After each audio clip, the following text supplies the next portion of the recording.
As the debate of the President's State of the Nation address continues in Parliament, we go back to some of what was said during that address. The government is working on new proposals, the President said, to lift South Africa's national state of disaster. Last month, Cooperative Governance and Traditional Affairs Minister Nkosazana Dlamini-Zuma extended the national state of disaster to February 15th. That is today. Now, the country has since been under the state of disaster since March 2020. Civil society groups and opposition parties have been calling for the lifting of the state of disaster. It is our intention, and also my clear intention, to end the national state of disaster as soon as we have finalized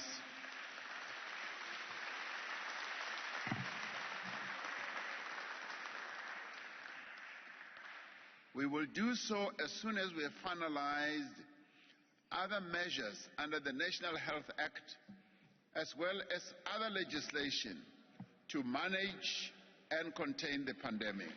This we have to do. Now, all of you will know that by now, nearly all restrictions on economic and social activity have already been lifted. Vaccines have proven to be the best defense we have against illness and death from COVID-19.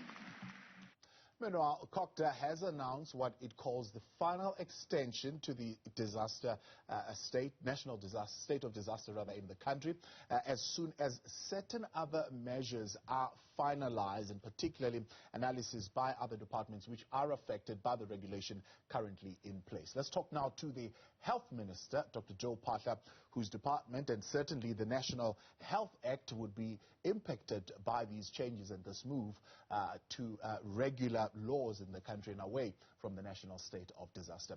Minister Phaahla, good evening, and thank you very much for your time and joining us tonight here on In Focus.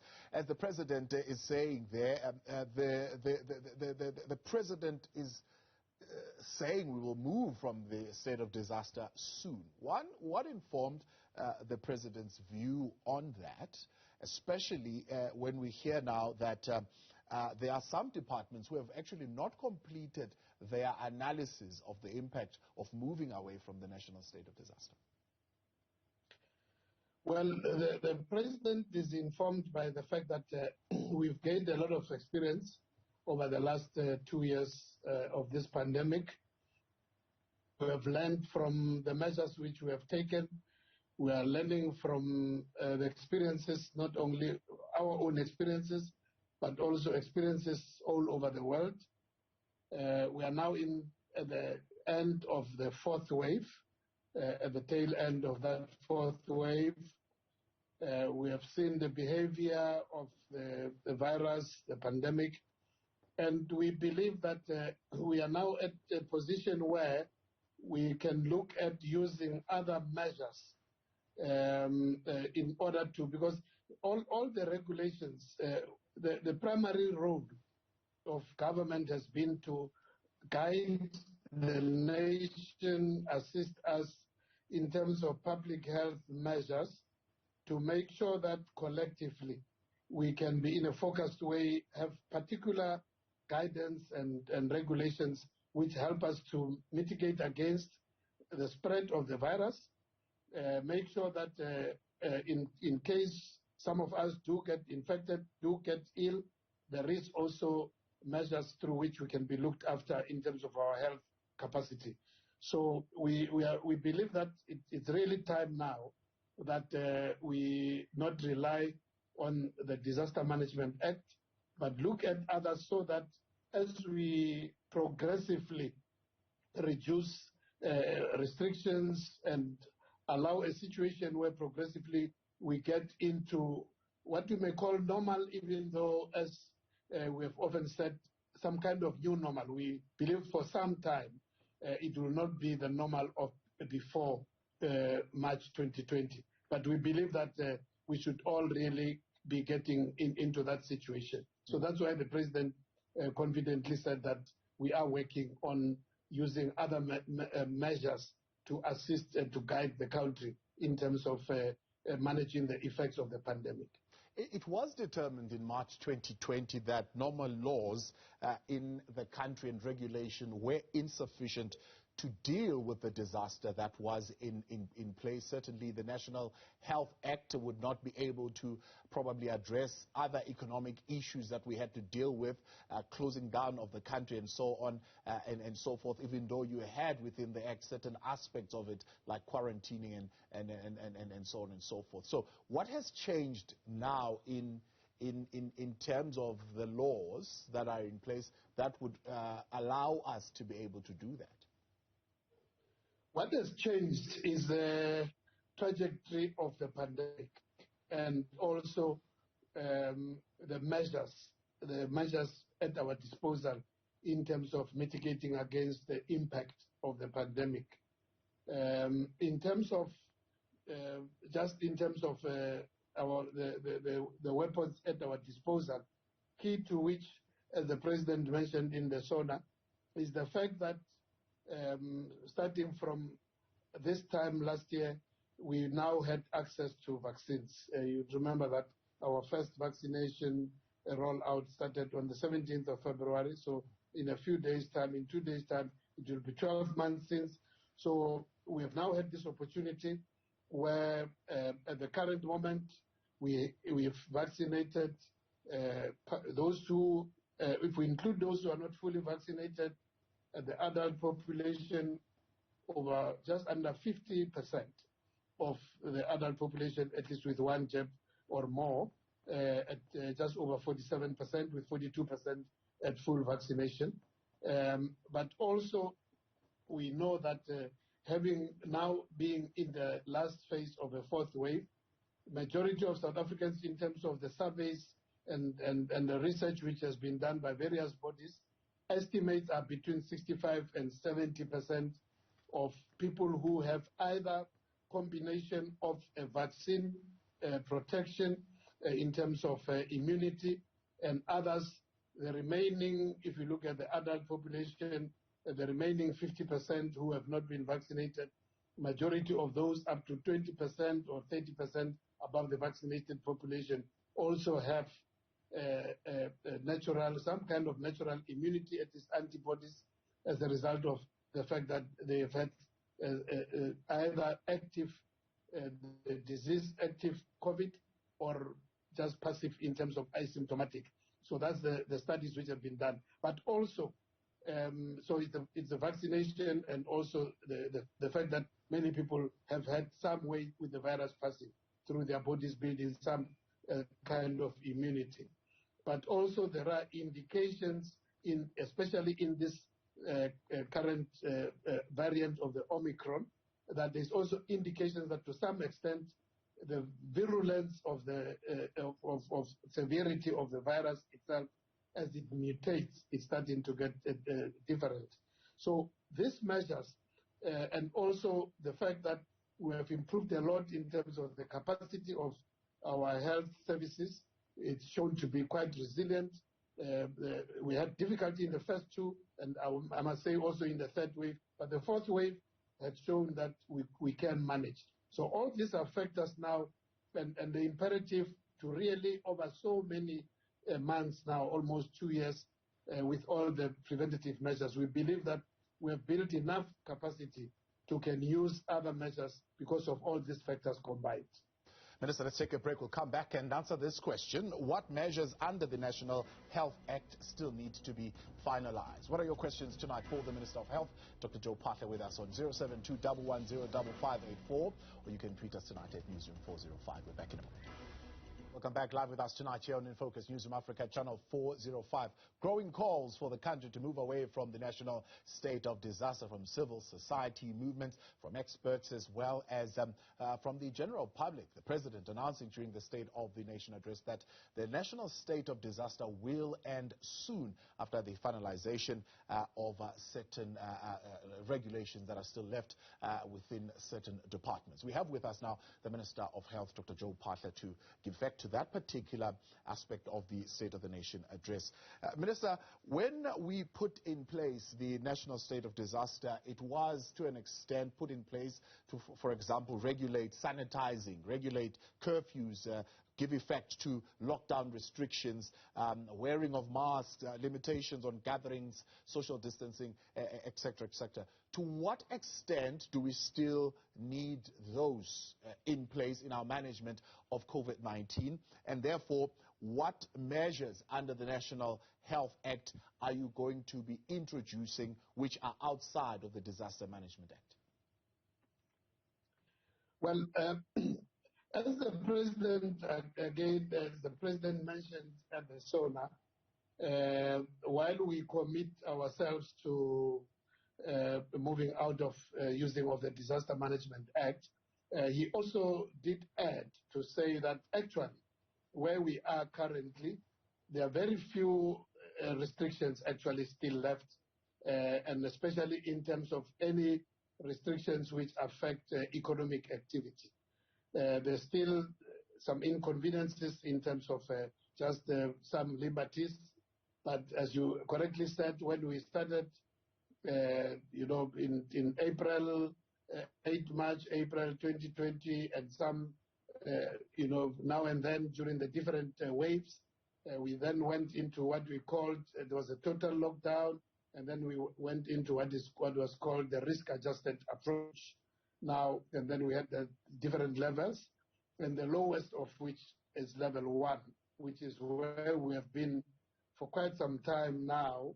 And even when the fourth wave came, we waited and studied the situation and finally agreed that we shouldn't even change because our health facilities were coping and there were not much of severe illness. So essentially where we are now, under the disaster management, we left with largely matters relating to the use of masks, the question of social distancing, the matter of gatherings, especially funerals and other gatherings, indoor, outdoor, also the controls at the ports of entry. Those are characterized as the sort of the 4 main areas in which we still need, we still have currently some measure of restrictions. Now, the way we're looking at it, therefore, is that this 4, in whatever ways, and we're consulting with our advisory committees and other experts, also consulting with the WHO, because remember, unlike other diseases which often we have to use health measures, most of the time those diseases are either just in one country or even in one region of a country. When there's an outbreak of cholera, typhoid, or any other measles, is usually in a particular part of the country, not even in the whole country. Now here we're talking about the worldwide. No country has been left unscathed. So we have to also consider the measures collectively with the World Health Organization.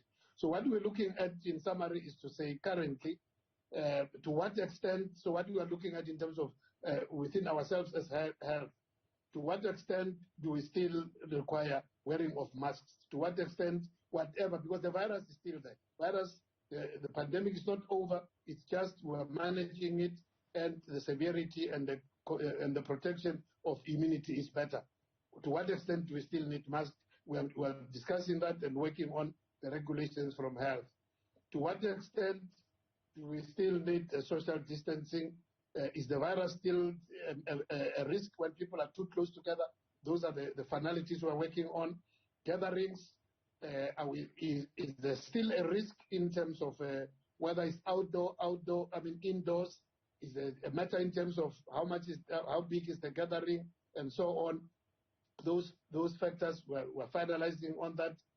Ports of entry, is it still important to manage the spread of the virus in terms of testing, requiring a test when people come, when people leave the country as well? Do we, the vaccination records? So those are the 4 broad categories of things which we're finalizing. So there will be, depending on the final conclusion, which is why the President said we're working on those, we will make, if there are certain areas amongst these 4 which are left, which are the advice domestically and also internationally, there's actual evidence that we no more need then in the health regulations we will not include. These are matters we are working on very urgently. We need to conclude in the next week or two at the most before the end of this period of the 4 weeks of the extended disaster management. Yeah. So, I mean, people have been calling for change, particularly in the areas of contact tracing, quarantine, and isolation. For example, contact tracing, people are saying it's just a waste of time. These are experts who are studying these things, saying that thing has been an absolute waste of time. It definitely not going to help us do away with it. Taking of temperatures is another one that they say really doesn't serve any purpose at this particular point. But there have been some changes also that have been announced, Minister, particularly around isolation, reducing the number of days that you can be in isolation to now 5, and the reporting and the requirements of reporting, particularly in the workplace. How do you think this will impact on the occupational health protocols? Yes, indeed. Just to go back to what you said, true. We have accepted the advice on contact tracing and also reducing the number of days when for quarantine when a person has tested positive and with mild illness, and said that when you are positive, just on the basis that you are supposed to travel, for instance, but otherwise you're not feeling anything, you shouldn't totally keep away from other people, but just be cautious and protect until at least 5 days to see whether anything is happening in terms of symptoms.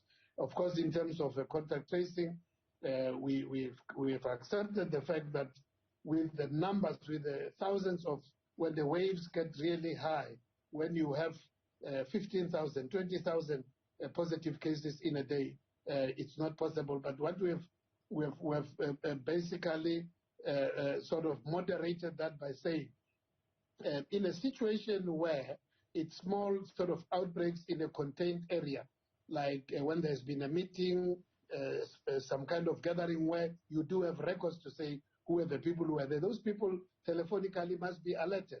If it's a work environment where somebody who's been to work tests positive, it is important that the people were there so that they can take precaution while waiting to see whether they develop any symptoms. So, but the idea of sending out thousands of community health workers and other healthcare staff to go and look for people because they were in some contact with other people, we have said that is, we should not continue. It was important, it was relevant when we had when the infection was still very low, when the spread of the virus was still few numbers and we're trying to contain.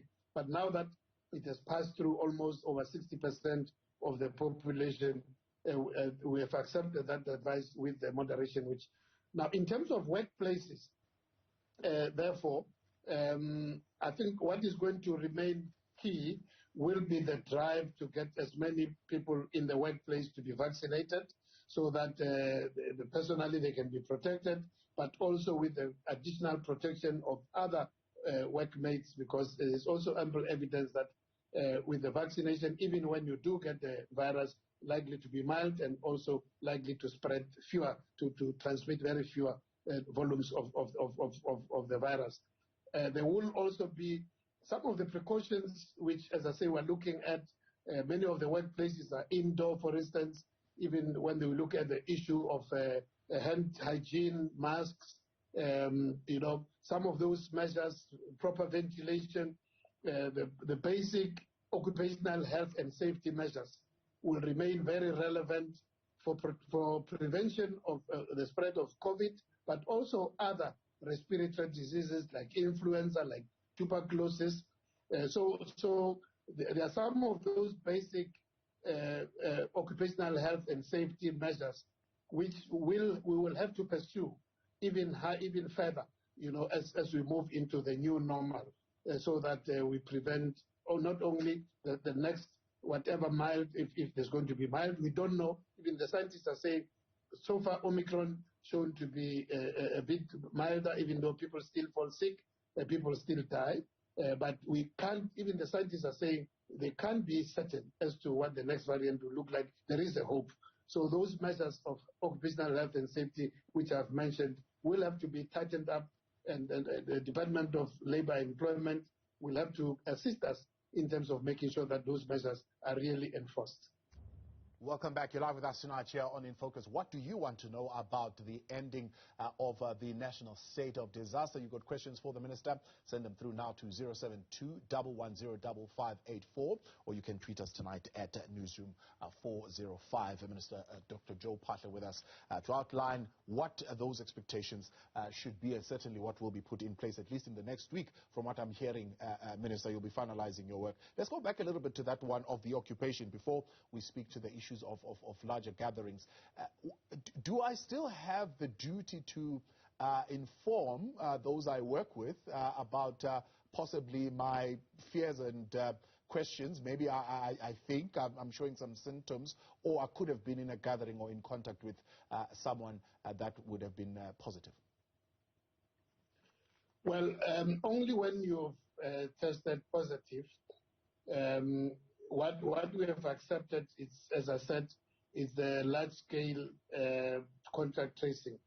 But from the ministry and the department, we believe that it is only correct when in a work situation, or when you have had a meeting or a family gathering, when you do feel symptoms, which you may even just think is the ordinary flu or fatigue, but it doesn't go away, to go and test, so that you can then get, if indeed it means you test positive and it means you are symptomatic, then you can get the proper medical monitoring.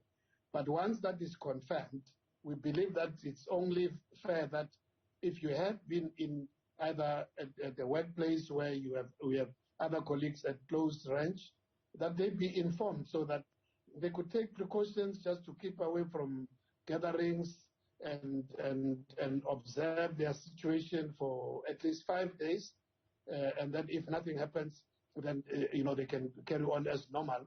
So we believe it's just the correct courtesy and precaution, not simply because you're feeling somehow not okay, but when you're not feeling well, and then it persists to the extent that you then have to go and get a test, and it tests positive.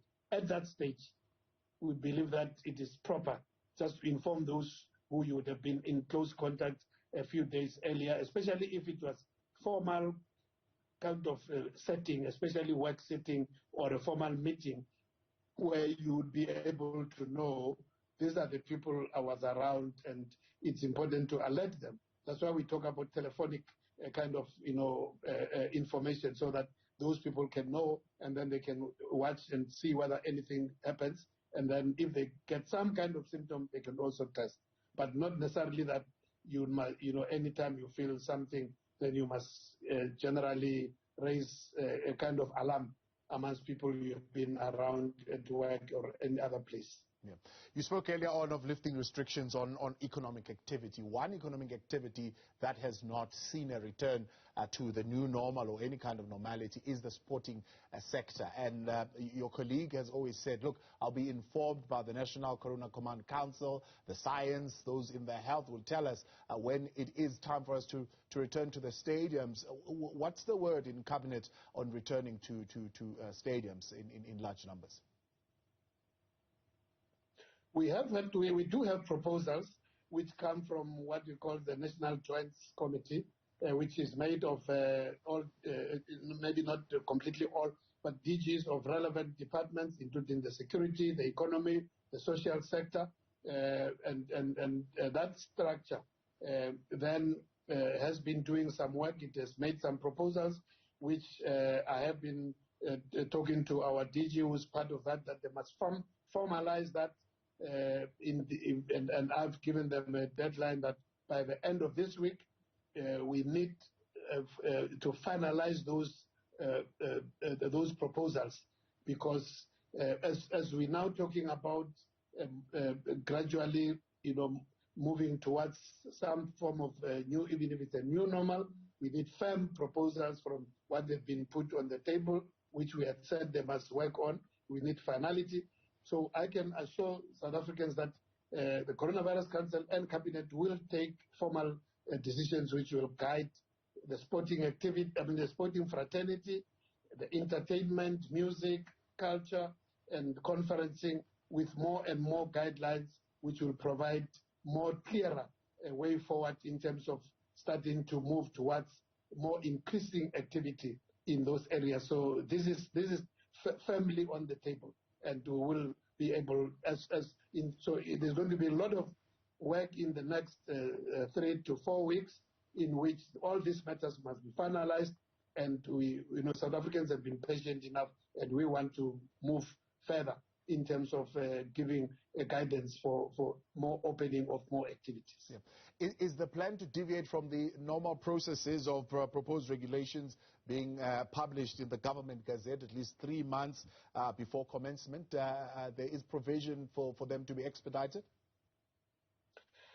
Our legal team has been working hard to look at ways around some of those, because that's limited to if you purely only use the regulations under the National Health Act.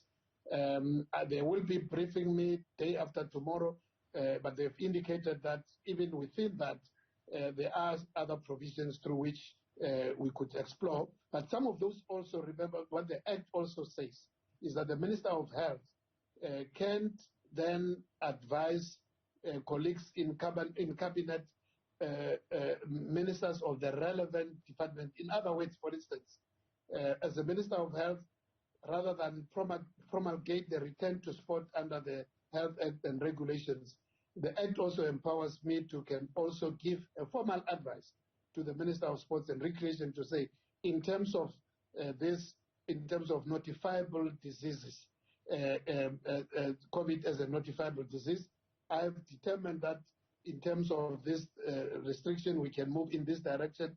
Please use your own provisions in your Sports and Recreation Act to can actually give directives to the sporting bodies, that this is the direction in which you can give the directives to implement what the health is actually determining. So from what I've been informed, and which we will finalize before the end of this week, together with my other cabinet colleagues, we don't necessarily have to do everything directly using our own regulations. We can actually advise other departments to actually implement on the basis of our advisor. 50% of adults having received at least one jab, 42% fully vaccinated at this particular point.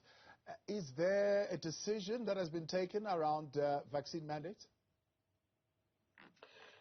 That's part of what is on the table. So there's a lot on the table in the next few, on my table and the colleagues in the department and also colleagues in the Coronavirus Council and finally in Cabinet. We do need to finalize. Again, as the President announced some time ago, the very same team within NatJoins has been working on this, consulting, including not only in NATLEC, traditional leaders, religious leaders, business, and others, even those who are not in NATLEC, the academia, various institutions. So all those will be finalized. And I must say, key to this is actually looking at measures which will encourage more and more South Africans to come forward and vaccinate in protection of those who live with them and those who work with them, those who enjoy amenities with them. So that's part of what we will finalize. We do support the sectors which have already taken the position in terms of their own policies, as an example, workplaces, academic institutions. We do support their position with the position which they've taken. What is left now, it's on the state side to come with a formal position in that regard. So that's definitely something which we'll be finalizing as well. Yeah. You mentioned, Minister, the fact that, of course, scientists still are not definite about what will happen because it's an unpredictable virus that we're dealing with. We had Delta, we had Beta, we've got Omicron, which are showing signs of being less severe, but we know what Delta did, we know what Beta did, and they are still out there. It doesn't mean that we now only have Omicron, because they are also still there and certainly mutating in all sorts of other ways. Do you envisage a situation where we will need to go back to harsher regulations that would be required in the future as a result of the mutations and new variants coming up? In terms of our experience thus far, one has enough reason to really believe and hope that we will never get back to the situation where our health institutions, our health facilities are so overwhelmed that the only way to stop the spread is to bring life to a standstill, close up a lot of economic and social activities. The experience thus far and the lessons we have learned thus far suggest that, one, if more and more people can actually, if we can come forward to vaccinate, if we can reach that magical 70% at least of the adult population, and we only left with as you know, the over 60. Some provinces have already passed 70%. Nationally, we're just short of about 2.5% of the over 60. The over 50, we're just short of about 6.5% to reach 70. Where we have a difficulty is still the below 50, the 35 to 49, which is still hovering around 52, 53%. So we're still far short by about just under 20%. Biggest battle is the 18 to 34, where we still need another, just under 40% of people to come forward. So if we could get more people to be vaccinated, and also with the fact that large majority of population have had some form of contact with the virus, there is optimism that even with the mutations, we would not go back to a situation where we'll require very harsh measures. So, of course, the scientists are also saying unpredictable, but we are optimistic. Yeah. What's the plan then, particularly for that 18 to 34-year-old cohort to boost vaccine uptake? Well, our team has been consulting, working with, various groups of young people, talking to them, getting feedback. So a lot of work. Our partners also, we not only work alone as the Department of Health together with other sister departments, but in the business sector, but also NGOs and also other bodies which have been giving us support. Some kind of support organizations, some philanthropic organizations have also been helping, working with us. So we've got a few ideas which have come forward as to how we can improve access to the young people in a manner in which speak in their own language, make sure that we access them through their own peers. So there are a lot of suggestions which we're working on, and on Friday we're starting the first attempt in which we will be interacting with a number of young people. We're launching that campaign to start to access a lot more of the young people. But we believe that also hand in hand, as we open up a lot more activities, if some of those, there's also an incentive in terms of some more benefits for people who are vaccinated, especially the youth activities. We believe that if there's more incentive for access to a lot more good things which the young people look forward to. So there's a package of interventions which have been put through to my office, working with the colleagues in Cabinet, Minister of Higher Education, Basic Education, Social Development, and MECs and other colleagues, but also, as I said, non-governmental organizations and youth formations. So we're doing this to try and really make sure that our message can reach more and more young people. So we hope that with the kind of initiative we're starting on Friday this week, as we roll that out, we hope that it will pay dividends in terms of us being able to access, the young people. Notwithstanding, we know that they are highly bombarded with the social media, but we hope that with those interventions, more and more of them can come forward. I want to come back to that when we come back from the break. Minister of Health there, Minister Dr. Joe Phaahla with us tonight, and we'll take your questions. What are your questions for the Minister tonight?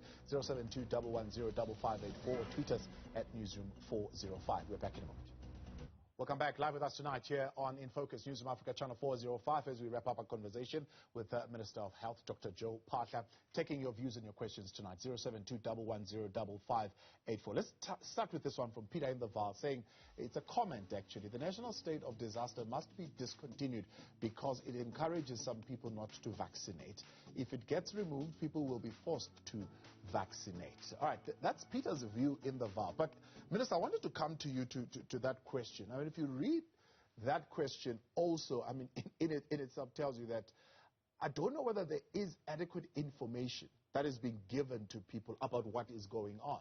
All right, Peter believes that if we end the state of disaster, more people will vaccinate. There is competing information that is out there. Do you believe in your part you have clearly communicated, for example, the health issues around vaccination, and you've given people enough of a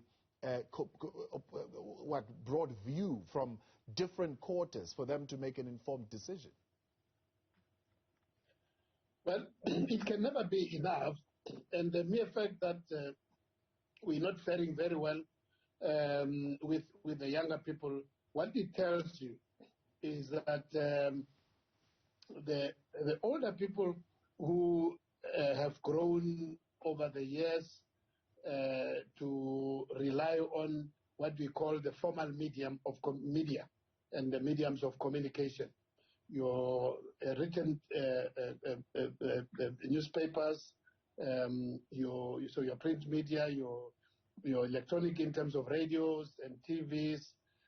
What it says is that those who have grown accustomed to getting information from this, what you may call the old formal medium of communication, to that cohort of the population, the message has been fairly convincing. We should still do more, but our own research in terms of also our own consultations with the groups of young people have confirmed that we're still falling short in terms of getting through to the younger people. And it's more so because unlike some of us who have grown up on radio, TV, newspapers, they have, as they get to know the world, they've come to know the world through bombardment of WhatsApp, Twitter, Facebook, and all this, Instagram, and all those kind of social media, which the news come in, not one newspaper per day or news bulletin, but every minute, every second, different versions of analyzing everything. So we have not been well competitive in terms of that area of information overflow. So that's the area which we, with this attempt to turn around, we hope that we could be able to start to make more sense for the people who are bombarded with a lot more information in that area. So we do admit that we have not been a match to the social media. How are you, for example, bringing in, you mentioned earlier on cultural groups, religious groups, in fact, who still today, even in 2022, believe that vaccines are not safe?